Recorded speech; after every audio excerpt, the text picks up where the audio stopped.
നിങ്ങളുടെ ഫേവറേറ്റ് സീരിയലുകൾ ടിവിയിൽ വരുന്നതിന് മുൻപേ സൺ നെക്സ്റ്റ് ആപ്പിൽ കാണാം. ഇനി എല്ലാവർക്കും മുൻപേ കാണൂ. ഇപ്പോൾ തന്നെ സൺ നെക്സ്റ്റ് ആപ്പ് ഡൗൺലോഡ് ചെയ്ത് സബ്സ്ക്രൈബ് ചെയ്യൂ. ദേവുട്ടി,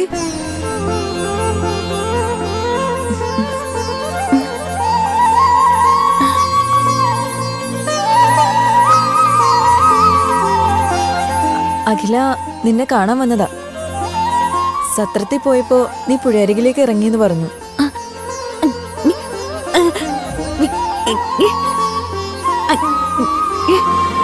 അച്ഛൻ അതേ കിടപ്പാ, ഒരു മാറ്റവും ഇല്ല.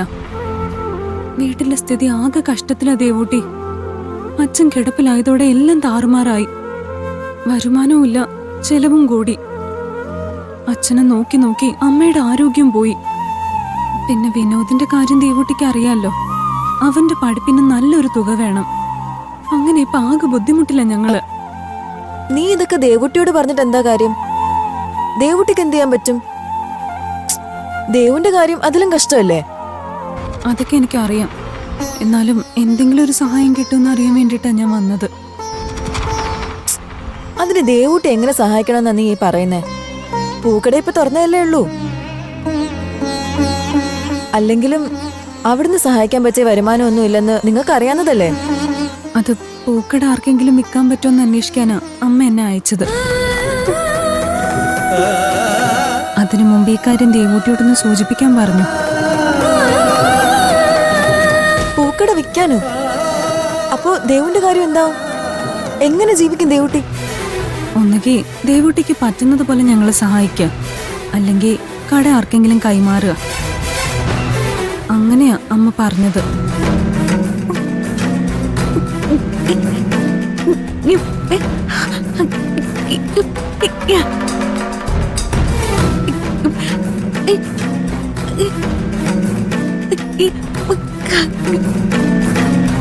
അത് ശരിയാ.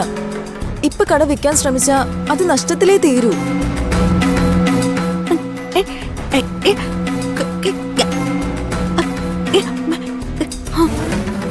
അല്ല, അതിപ്പോ കുറച്ച് കാശെന്ന് പറയുമ്പോ എത്രയാ ദേവൂട്ടി ഉദ്ദേശിക്കുന്നത്? 3000 രൂപയോ? വിഷു, അതുകൊണ്ടൊന്നും ഒന്നും ആവില്ല ദേവൂട്ടി. അച്ഛന്റെ മരുന്നിന് തന്നെ അതിന്റെ 3 ഇരട്ടി തുക വേണം. പിന്നെ അമ്മ എന്നോടൊരു കാര്യം പറഞ്ഞയച്ചിരുന്നു.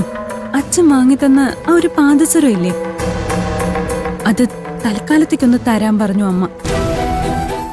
അതെന്തിനാ ദേവുട്ടിയുടെ പാദസരം നിന്റെ അമ്മയ്ക്ക്? അത് ഞാൻ പറഞ്ഞില്ലേ, വീട്ടിലെ കാര്യം അത്രയ്ക്ക് കഷ്ടത്തിലാ. അത് വിറ്റോ പണയം വെച്ചോ തൽക്കാലം കുറച്ചു ദിവസത്തേക്ക് പിടിച്ചു നിൽക്കാൻ വേണ്ടിട്ടാ. പറ്റില്ല. അത് ദേവുട്ടിക്ക് അച്ഛൻ വാങ്ങിച്ചു കൊടുത്തതല്ലേ? എന്നോട് അമ്മയും അങ്ങനെയാ പറഞ്ഞത്.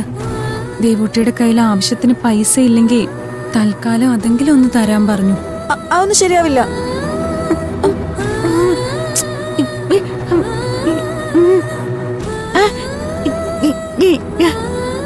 വേണ്ട ദേവുട്ടി, വീട്ടിലെ ആവശ്യങ്ങൾക്ക് അവര് കാശ് എവിടെന്നെങ്കിലും കണ്ടെത്തിക്കോളും.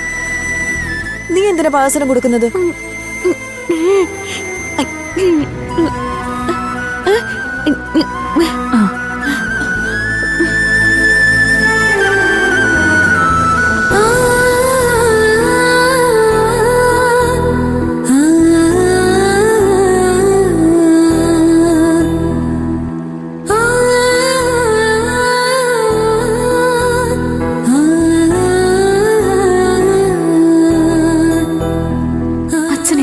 പിറന്നാൾ സമ്മാനങ്ങളിൽ എനിക്ക് ഏറ്റവും വിലപിടിപ്പുള്ളതായത്.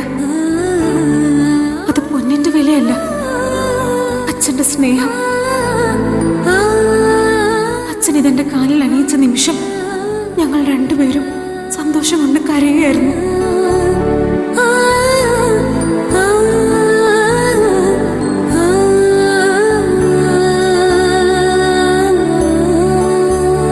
എന്റെ ജീവനെ പോലെ ഞാൻ കൊണ്ടു നടന്ന ഈ സമ്മാനവും എന്നിൽ നിന്ന് നഷ്ടപ്പെടുക.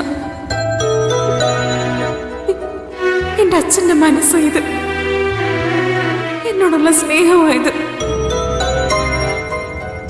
എനിക്ക് സങ്കടമില്ല. അച്ഛന് വേണ്ടി കൂടെയാണല്ലോ അവരിത് ചോദിക്കുന്നത്. സന്തോഷത്തോടെ തന്നെ ഞാനത് കൊടുക്കുക. അച്ഛൻ എന്നോട് പിണങ്ങല്ലേ.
ഹലോ.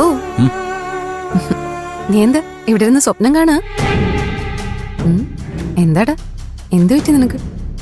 ഏയ് ഒന്നുമില്ല. ഒന്നുമില്ലാന്ന് നീ വെറുതെ പറയാണെന്ന് എനിക്കറിയാം. നിന്റെ മനസ്സിൽ എപ്പോഴും അവള് തന്നെയല്ലേ ആ ദേവൂട്ടി, അല്ലേടാ?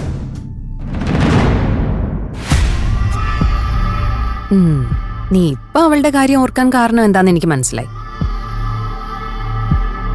വാലന്റൈൻസ് ഡേ ഒക്കെ വരുമല്ലേ, അപ്പോ അവളെ കുറിച്ചൊക്കെ ചിന്തിക്കുന്നത് സ്വാഭാവികമാണല്ലോ. അവളെ പറ്റി ചിന്തിക്കാൻ എനിക്ക് അങ്ങനെ ഒരു പ്രത്യേക ദിവസം ആവശ്യമില്ല. ഓ, അല്ലെങ്കിലും എനിക്ക് നഷ്ടങ്ങൾ മാത്രമേ ആ ദിവസം സമ്മാനിച്ചിട്ടുള്ളൂ. എന്നാലും ഈ സ്നേഹിച്ചവർക്ക് വേണ്ടി സമ്മാനങ്ങളുമായിട്ട് കാത്തിരിക്കുന്നൊരു ദിവസം, അത് സുഖമുള്ള ഒരു അനുഭവം അല്ലേടാ?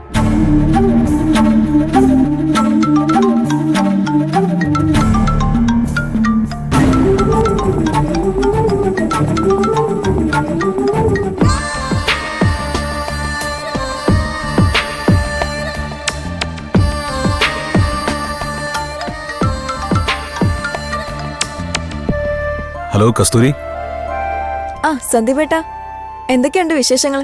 സുഖമായിട്ടിരിക്കുന്നോ? ആ ഒരുവിധം. കസ്തൂരിന്റെ കോള് ഞാൻ പ്രതീക്ഷിച്ചതേയില്ല. എന്തു പറ്റി? പ്രത്യേകിച്ച് എന്തെങ്കിലും കാരണമുണ്ടോ വിളിക്കാൻ? ഏയ് ഇല്ല ഏട്ടാ, ഞാനിന്ന് ദേവൂട്ടിയെ കണ്ടിട്ടുണ്ടായിരുന്നു. ആ, അതുകൊണ്ട് ചേട്ടനെ ഒന്ന് വിളിക്കണമെന്ന് തോന്നി, അങ്ങനെ വിളിച്ചതേ ഉള്ളൂ. ദേവൂട്ടി അവക്ക് സുഖമല്ലേ? ഓ, അവക്ക് കുഴപ്പമൊന്നുമില്ല. കടയും കച്ചവടവും ഒക്കെ നന്നായിട്ട് പോന്നു.